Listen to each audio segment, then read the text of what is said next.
television icon Ricki Lake. Ricki recently opened up about her very personal decision to have cosmetic surgery. She says it's not about vanity, but empowerment and a choice in a world where women can be harshly judged.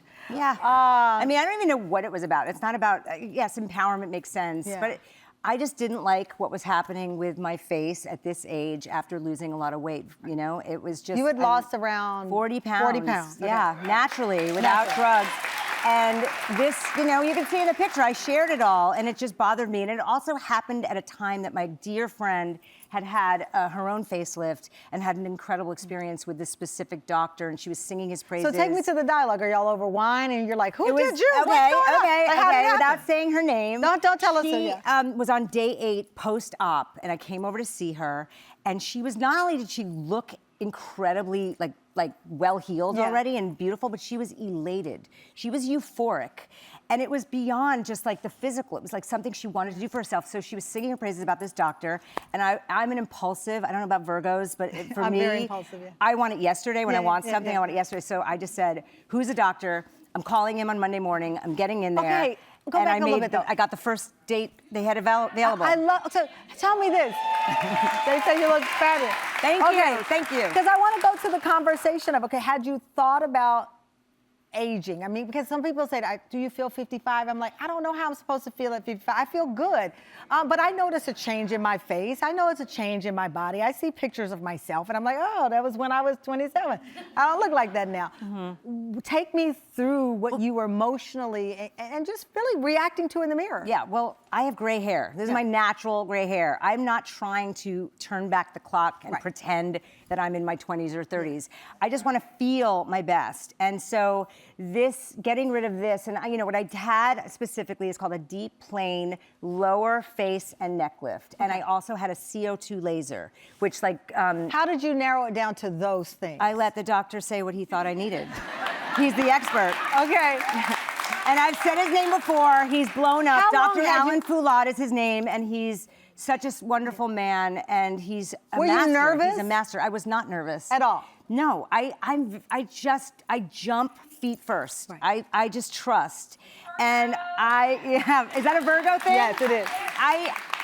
I mean, it served me well for 57 years. How long did you debate it? Or was there no, you're truly not kidding, there was no debate? There was no debate. Once my friend, she's the friend that does all the due diligence for you. She met with a dozen doctors around the country, and... You better pay her a finder's fee. You know, yeah, she's so grateful. We're both so happy. Were you ever insecure about age? Because some people, you know, when they turn 50, like, ooh, or 55, did you ever have age insecurity? Not really. I mean, so guys, I was famous from the time I'm 18 from Hairspray of being the heavyset girl. So like that's my reality. Yeah. So I've never been someone who's been like the ingenue and being looked at for, you know, it wasn't a model that they're, oh, she's aging. I just was always accepted for being who I was at whatever size I was. Right. So thank you. Man, it feels good to be here. But like, so I think I'm in like a different thing. So no, I wasn't, you know, I came here with a shaved head when I told my story about losing my hair. Yeah. So I you know, and yes, there was insecurities with that for sure. That was my dark secret for a long time that I carried. But once I let that go and told my truth about that, no, I mean, with my facelift, I mean, I just don't know any other way than being fully transparent about everything. And you've revealed it all. We actually have photos of Ricki as you shared on your journey of the process. Okay, so take me, this was 11. So that's day 11 post-op. So you can see I'm a little swollen and I have bruising under my eye. You can see that, right? But I look so good. I look so good. And then wait, the middle picture, I just want to tell you, so the middle picture is like a month after. I think, what it says, I can't read what it says. 3.5 weeks. 3.5 weeks after. And then that was just while I'm in New York. So that was just a couple months ago in New York. Okay. All right, so one had no makeup on, the other one I had makeup on.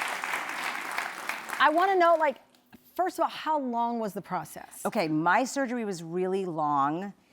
He does all his own suturing. Okay, a lot of the doctors, the big doctors, and I'm not an expert in this. I know I'm coming off like I am. I just know my experience, and I did, you know, from the homework that my friend did, and you know what I've gotten. A lot of doctors who are like the very like fancy ones here in New York, they have someone else do the suturing. He does all his own work, and so my surgery was like 9 or 10 hours, which is 9 or 10. And I wasn't under. It was not general anesthesia. You're under. Yeah. Yeah, it's propofol. Yeah. Okay. So I'm looking, I'm up on you, right? Yeah, no, you're I'm on me. all up in your now, face I'm right made now. up today, but I don't have a scar on my face. You have no, because back in the day, the old school procedures, they tell you, look at someone's ear and you could see. I don't have that weird earlobe. I don't have, look, I have like my constellation earrings back. And so no, there's nothing. There's not nothing a thing, there. Not a thing. What is the biggest? That's before my surgery, that picture over there. What is the biggest thing that you see different now? Well, it's this that was hanging. I had like an extra, loop of skin that was hanging, I think. And also, when I look back at the picture, so he didn't do my eyes, but by pulling this way, my eye, like they just lifted up. I didn't see that they were kind of drooping before. My mouth was kind of turned down, but now it's gone the other way a little bit. I don't know, people tell me, and I know it's one of the best facelifts ever, right? I know. Coming up, 1 year after her surgery, Ricki shares what she learned about self-love in this process. We're back with Ricki Lake after the break.